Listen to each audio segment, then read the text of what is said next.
Thank you so much for joining us today. I'm excited to announce Paula Rosenblum with RSR Research. She's going to be taking us through a little bit on how retail is changing and what kind of business strategies we can implement to make our businesses better. So thank you so much for joining us.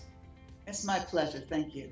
Is because the world is changing so fast with online, offline, where to sell the products as far as retail goes, what kind of digital tools are the most important for developing a business strategy?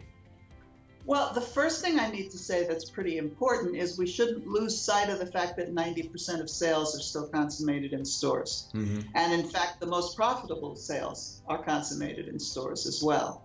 That pure plays tend to have a hard time actually dropping money to the bottom line. So the first thing you need to think about is, do you really want to be a pure play, and what does your store presence look like? That's for sure. In terms of tools, the best analytics you can buy or find from your selected e-commerce vendor is the best, or partners with your e-commerce vendor, is the best deal for you. You want to understand what's driving people to your site, how long they're staying, what your cart abandonment rate is, if there's any sense of why, or if they come back again, things like that. Interesting. And so as far as pure players, what does that mean? I don't know that term. Oh, pure play means all you are is a digital presence. You have no terrestrial presence. Okay, very good. So if you're solely selling online, then that's your focus. That's a pure play. Do you find that it's easier for a product to go from offline into online sales or from online sales into retail? That's an interesting question. I hadn't thought about it that way. It looks like the most successful digital sellers are doing well going into retail presence. Okay. I think that retailers with a store presence, they just have some legacy technology and also legacy organizational issues, which we should never understate, that make it challenging for them to put the right focus in the right place. Interesting. So when you're trying to research this, what kind of tools can you use to do that research when it comes to the retail industry? What kind of research do you mean? So if you're trying to find out whether your product is going to be the right fit for a specific retail store, perhaps, or whether you want to bring a product that's doing well in stores online, what kind of tools can you use to research whether it's going to be a good fit for either those in-store retailers or the online platform? Well, I mean, certainly a pop-up store is one way to tell if your product is hot, right? Open a pop-up store with some flair. That's become really popular for going from digital to physical. Right. Going from physical to digital, you can always just put it on one of the marketplaces and see if it pops. Okay. And as far as, the latest innovations, what's trending right now? What's changing as far as in-store retail? What are we going to see coming down the pipe? For better or worse, the employee has become much more important than he or she used to be. Okay. And so, retailers bemoan in-store turnover and bemoan the fact that it's so high. But truth be told, the store model is built on that. It's built on the presumption that they'll have a transient workforce that is mostly part-timers, that they don't have to pay fringe benefits to. Right. But now it's changing, because now when the consumer comes to a store, they expect that the person who's talking to them is at least as knowledgeable as they are. Right. And in the era of Google and mobile phones and Bing and any other search engine you want to talk about, DuckDuckGo, there's a challenge to making that happen. Mm-hmm. You have to make employees care, and unfortunately, some of how you make employees care is to pay them more, and that's incredibly disruptive to the retail store model. What you're describing kind of changes everything. So to have somebody in the store that is well paid, that is educated, that is knowledgeable, that's going to be an expensive asset for a store if they lose that employee. So how can they justify investing that kind of time and money into training an employee that they don't know is going to be there, or Well, that's a huge ask. There's no doubt about it, because you're asking a retailer to change a model that's been in place for well over 100 years. Nonetheless, that ask is there. Now, what you have to look at is the whole life cycle of an employee, from hiring, training, retaining, and keep and career pathing. And that's not something retailers traditionally have done. Store managers are typically too busy to do a lot of it. But I don't see a lot of choice. I think they really have to make the time to make the employee truly an associate, as opposed to an associate in name only. And so we're doing that in the face of automation. So the checkout lines are getting automated, the inventory is getting automated. So we're going to have a lot of AI, a lot of machines in the stores doing the menial labor coming down the pipe.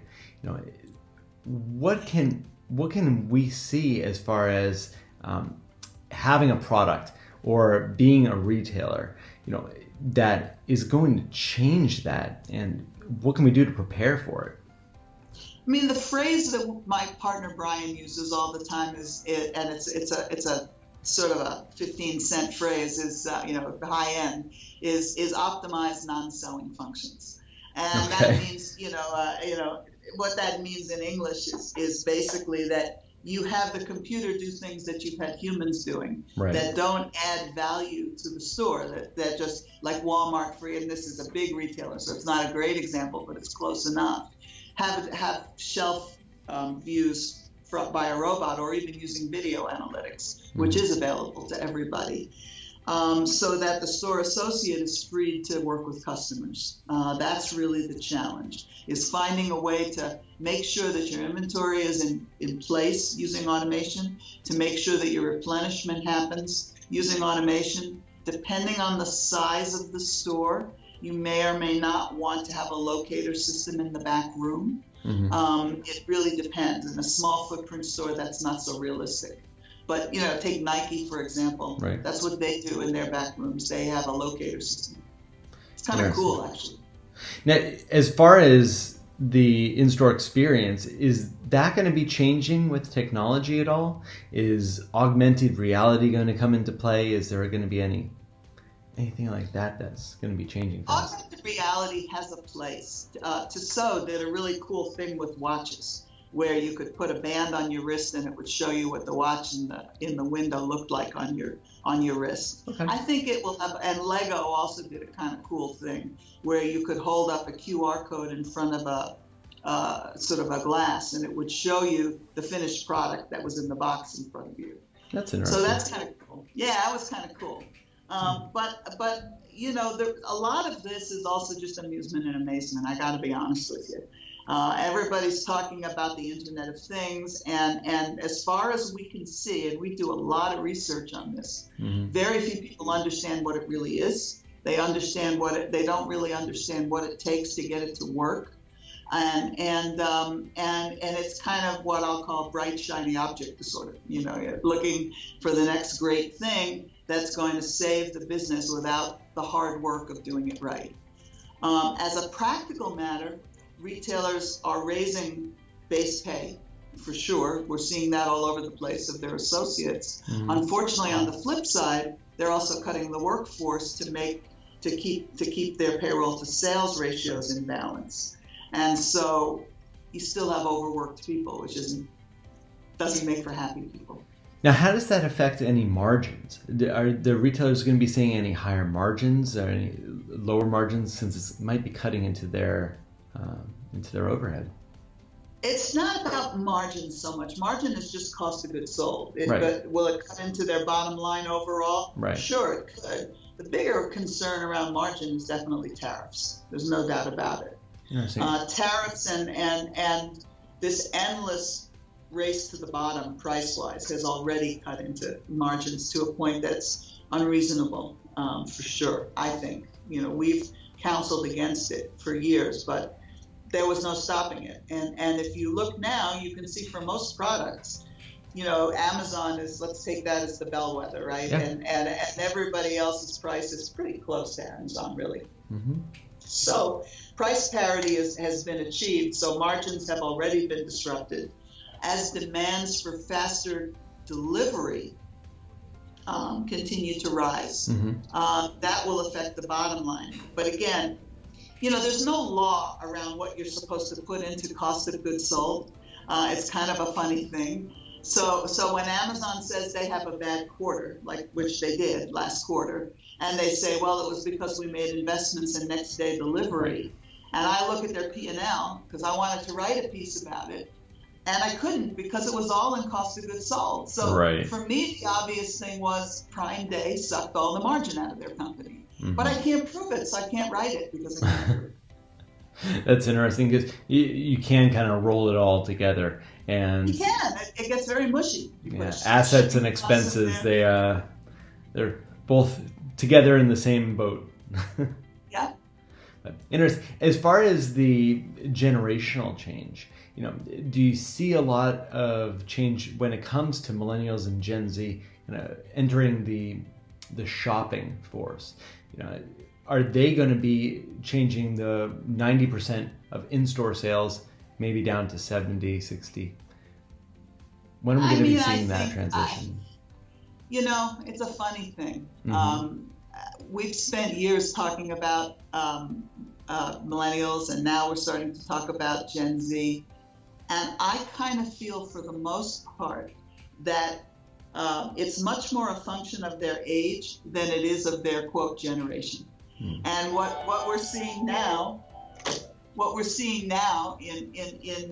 in stores, for example, and on TV and advertising is you're getting all these ads for home improvements, for mortgages, for cars. You know, Kia has a really funny car commercial. The guy's gone out and he's bought a car, and the best thing he can say is it wasn't awful. He uses another word. It's the same principle, and it's very clearly directed to millennials. But the truth is that the truth is that I'll get the words. I got distracted. I'm sorry.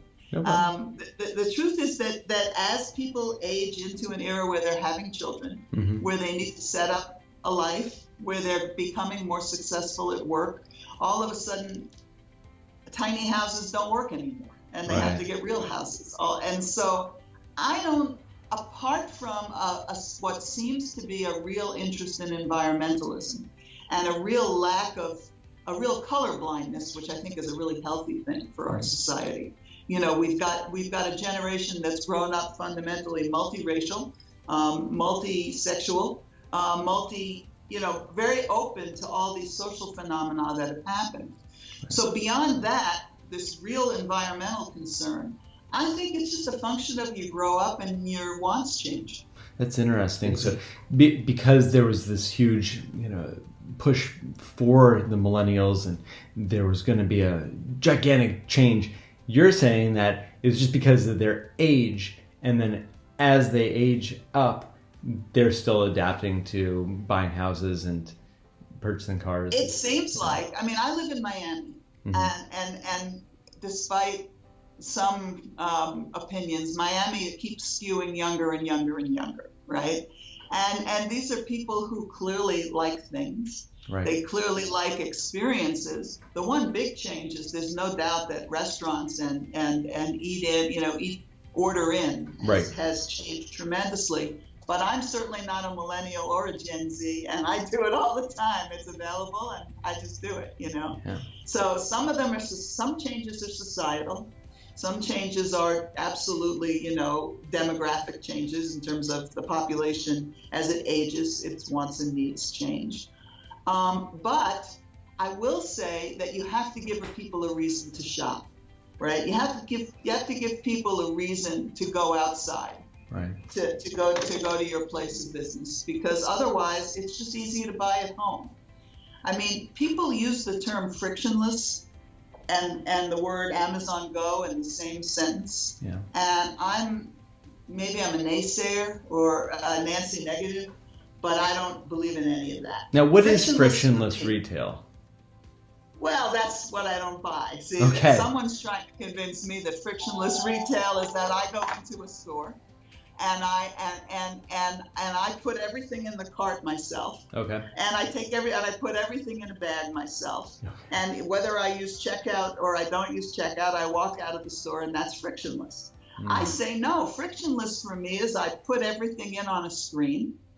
And then I wait and I select the delivery time and someone brings all the bagged stuff to my door. That's frictionless. Right. An in-store experience that's frictionless, let's take a grocery for example, is I put the products in the cart, I bring them up to the front, somebody takes them out of the cart for me, someone rings them up for me, puts them in a bag for me, helps me out to the car with them. And there's actually a small chain in Massachusetts that really does that. It's Roche Brothers. Yeah. And when I lived up there, which was where I lived before I came down here, that's where I would choose to shop. I didn't know if they were more expensive or less expensive. I didn't care. Right. For me, it was as frictionless as you could get in a grocery experience. So frictionless is a word that's thrown around to suit the needs of people who are hoping that they won't have to spend money on payroll. Interesting. So that's really just the excuse for the automation and to put the onus on the consumer. Yeah, and maybe venture capitalists won't like me for saying that, but yeah, I do believe that. Okay, interesting. Now, how much of a change is going to be brought on by AI and machine learning? How is that going to affect the in-store retail experience? Well, hopefully it helps retailers do better forecasting. Okay. That's one place where I see it very, very, very powerful and strong and real. Because you've got all these non-transactional signals that are coming into retailers' worlds that they really haven't known what to do with, except having kids sort of look at their look at the tweets, right? Right. Now, if you gather all this information up and push it into the forecasting system in front of the merchandise planning system, then all of a sudden the plan gets very interesting. Then you're able to be in stock in the products that you need to be. Excuse me 1 second. I'm sorry. I'm really tired of this phone insisting that I answer. Okay. Okay. Back to what we were saying. Would you repeat your question, please? Yeah. Well, as far as retailers bringing on AI and machine learning and how that's going to affect the in-store experience for the consumers. Yeah. Yeah, definitely. Anything that helps retailers, and this is important for both sides, both retailers and consumers, anything that can help the retailer get the right product in the right store, not too much and not too little, and satisfy the customer needs makes the retailer happy because it's a sale that they make, and makes the customer happy because it's something they can buy. So hopefully it'll get rid of expired merchandise and it'll help with the stock. Exactly. Okay. And they won't have to carry such large inventories. In grocery, it might tell you when it's time to mark something down. Right. But in shoes, it might help you hone the colors and sizes that you bring into a store. It might help you make your assortment more manageable and more interesting. So there's lots of possibilities for it. The other place people have talked about it, and I need to see more examples before I put a stake in the sand, is around employee selection. And how do I know this is the right fit for my enterprise? Interesting. Are there a lot of programs out there that are being developed around that? It's really hard for people like me to cut through the noise and figure out what's really AI and machine learning, of course, and what's not. So a lot is a funny word. There's a lot of people saying that there is. Whether that's true or not is its own question, and I don't know how to answer it really. I think AI is still premature. We're still in machine learning, and even that's questionable. But it's interesting. Machine learning is actually a really interesting topic that says I learned from my mistakes. That's what we have to do as humans, and I don't see there's a reason a computer can't do that. I just wonder how many of those companies that are quoting AI and saying that they do that are, actually using such sophisticated programming. Is that it's very difficult to program that kind of a system. Listen, I spent half of my life on the phone, It's bringing. Okay. And it's mostly being briefed by companies who are telling me about, what they've got. Right. 3 years ago, I had companies saying to me, we've been in the cloud since the 80s. Well, no, you haven't. That's not a solution with a multiplexer at the other end. That's not being in the cloud. The cloud is a particular thing. Right. And so now everyone's telling me they've got AI and ML, and cutting through that is what people like me do for a living, is trying to sort through it, figure out the reality of it, and help retailers understand what it really means as opposed to what the window dressing is. That's interesting. As far as retail goes, what do you feel the next recession is going to bring? Because it's not really a question of if, but when. Absolutely. Yeah. It's funny. My mother passed away early this year, and I'm about to get a bit of money. Not enough so that I don't have to talk anymore, but a bit. And I'm putting it in the safest place I can. Yeah. What the recession is probably going to bring is a continued uptick in the sale of secondhand goods, because it's also environmentally friendly. It's going to have definitely a compression in demand. There's no doubt about it. And, sure, let's put in tariffs because that'll just bring it along faster. Now, how will that affect retailers? How will it affect the mom and pops around the country? They'll totally take a hit. I mean, even it's funny, in the Great Recession, which was 2009, 2010, there was some presumption that it was Walmart time and that Walmart would do really, really well, and they didn't.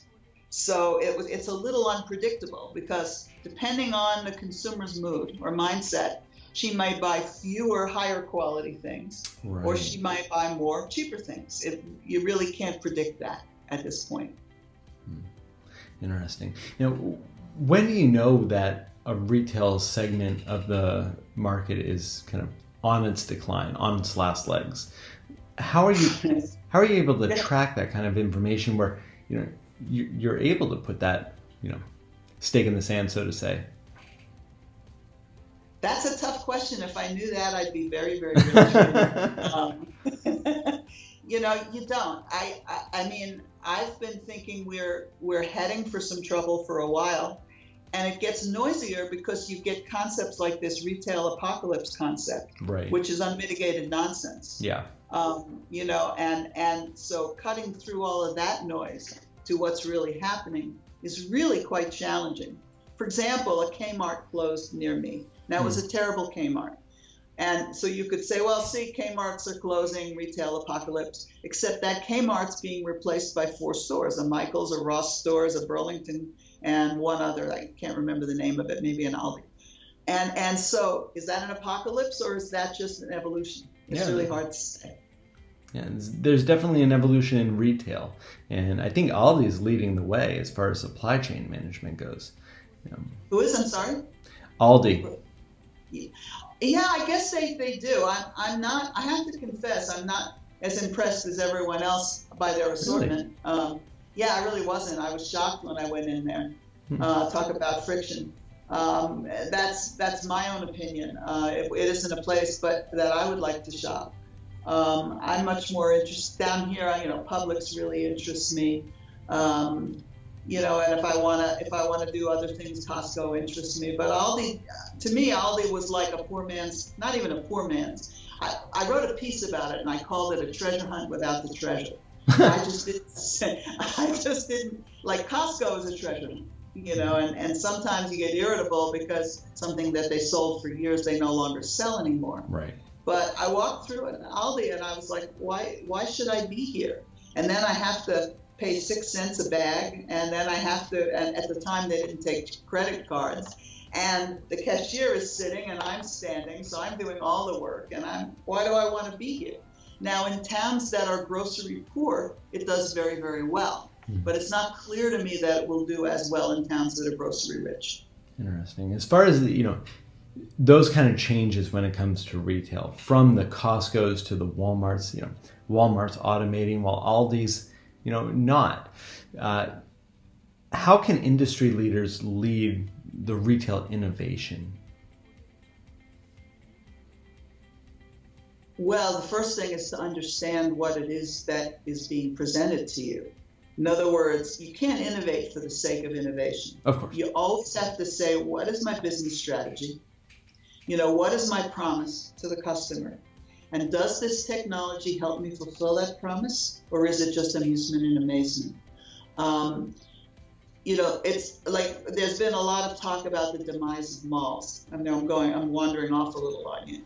But in fact, malls had gotten very lazy. Mall operators had gotten lazy. And they were relying on their anchor stores to do all the things to do all the traffic driving.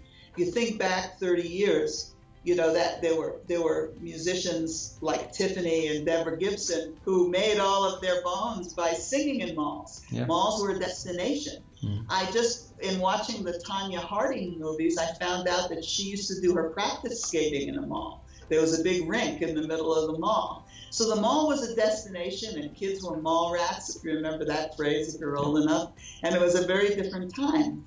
And then as years went by and all the focus moved to the supply chain and the Walmart era and supply chain efficiency, I think that all sort of slowed down.